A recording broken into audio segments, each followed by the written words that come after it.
Hello mga idol, ito yung bagong MPPT solar charge controller natin. 100 amperes yan.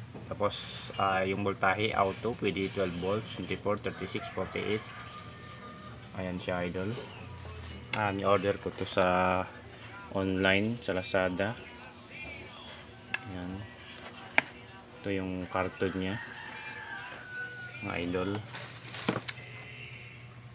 Lagyan ko ng breaker ito. 60 amperes ata to eh. Ito siya. Yan. Ito yung nakalagay charging mode. Lagay natin, select natin yung menu o nagbi-blink yung charging. Select mo. Ayan. Light control, and delay, universal control, manual, testing, test, charging.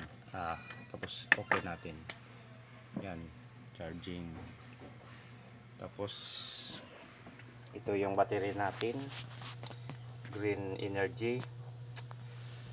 Ni-order natin sa Jinko. Salamat Jinko, bilis dumating. Subukan natin to kung okay ba to siya. Bago to siya, wala pang 1 week. At ito yung inverter natin, 12 volts Tridal solar inverter.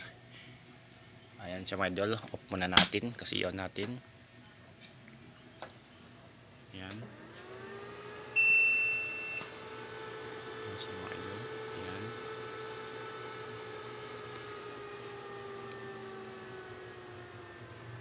Tingnan natin. Ayan, 13.1 ang battery.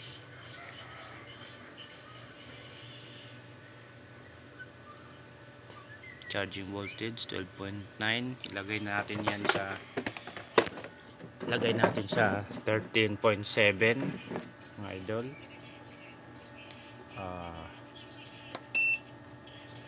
Yan. Yan, tapos long press yung enter.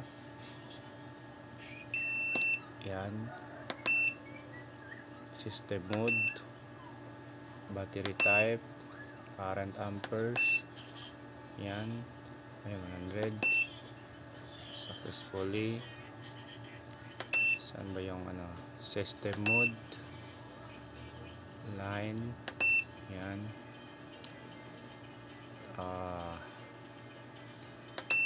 Dito sa battery setting, lithium, okay. Tapos lagay natin sa mali. Yan, 13.7.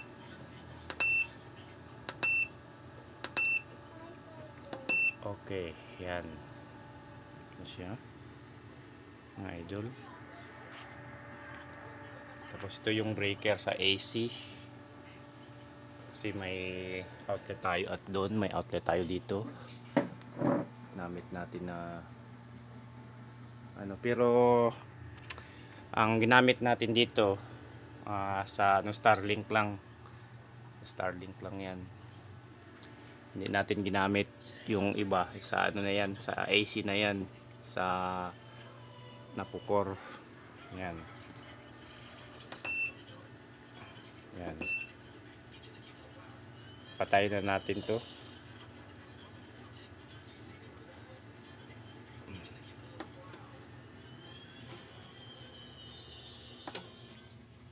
Yan mga idol, salamat. Yan.